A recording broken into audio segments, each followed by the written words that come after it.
un hombre, una leyenda, que ha marcado la historia de los mexicanos.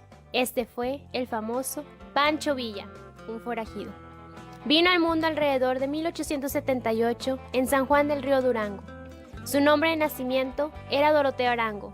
Su padre, don Agustín Arango, fue hijo ilegítimo de Jesús Villa, y por ser ese su origen, llevaba el apellido Arango, que era el de su madre y no el que de verdad le tocaba.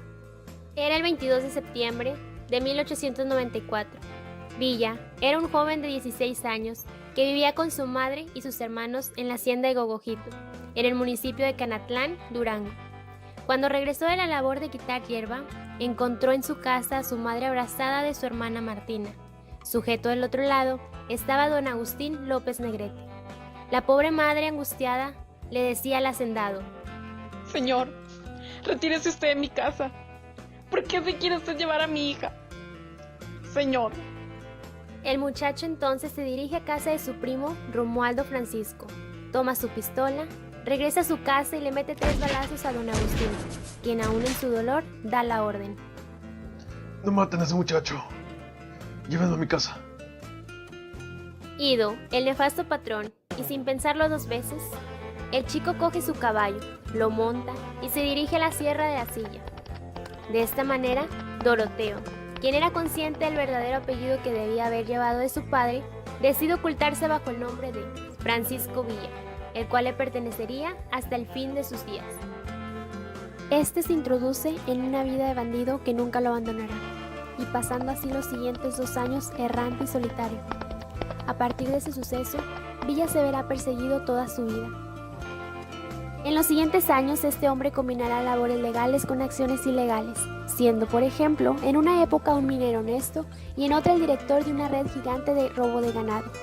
Entre otra ocasión intentó administrar una carnicería, desafortunadamente sin éxito. En 1910, Villa conoce a Abraham González, el entonces gobernador de Chihuahua, quien lo convence a introducirse a la revolución de la noche a la mañana, siendo así como Doroteo se convierte en un revolucionario sin revolución, un bandido jubilado. Pero a Villa le causaba cierto interés particular el conocer a Madero, pues deseaba saber quién era el hombre que dirigía esta revolución. Tiempo después, será quien de rodillas le suplicará el perdón de su vida pasada.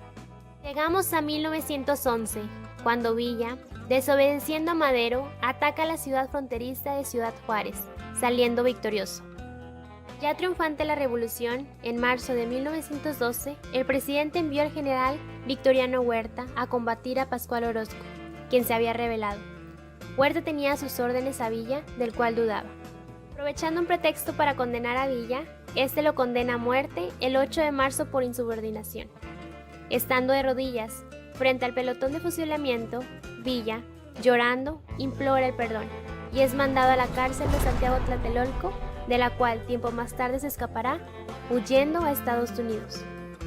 El 9 de febrero de 1913 tendría lugar la escena trágica, terminando con la traición de Victoriano Huerta y el encarcelamiento del presidente Madero y de Pino Suárez, quienes serían asesinados 3 días más tarde.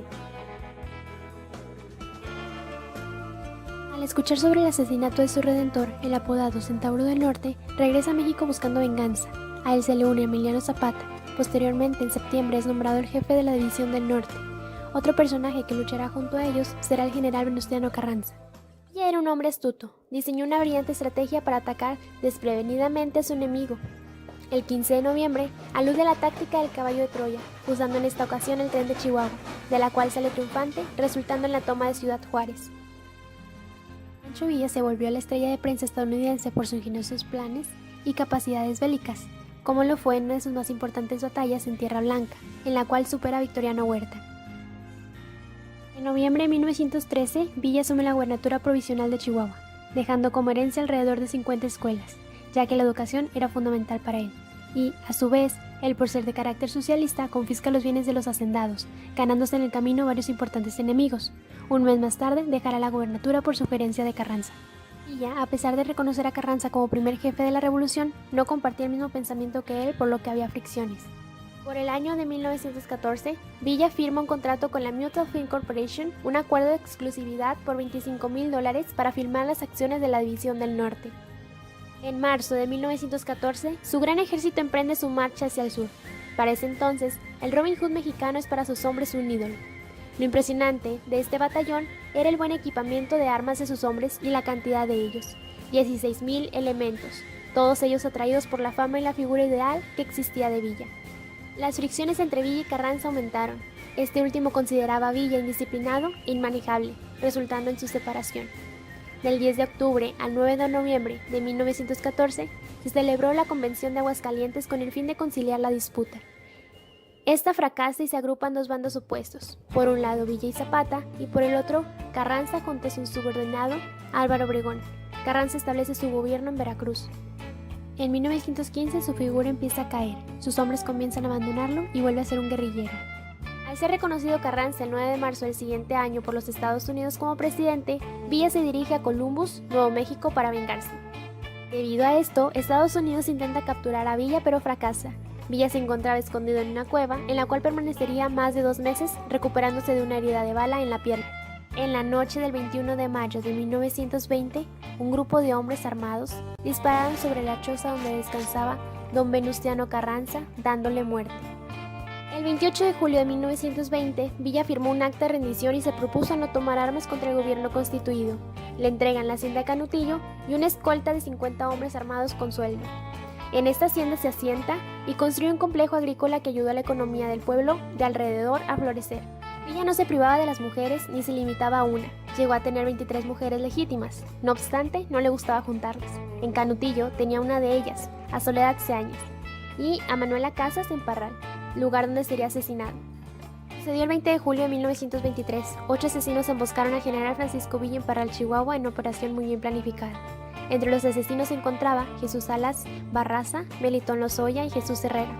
Barraza era un general, Lozoya administrador. Estos dos orquestadores de la matanza odiaban a Villa, pero no tanto como Herrera, el cual había perdido a su padre y a sus 5 hermanos por obra del Centauro del Norte. Villa terminó con 12 impactos de bala en el cuerpo y con 3 de sus 6 acompañantes asesinados. El resto concluyó herido y escapando por los pelos. En el asesinato de Villa está probada la responsabilidad del presidente de la República y su secretario de Gobernación y virtual sucesor, los generales Obregón y Calles. Y de esta manera es como termina la vida de este icónico personaje, Francisco Villa.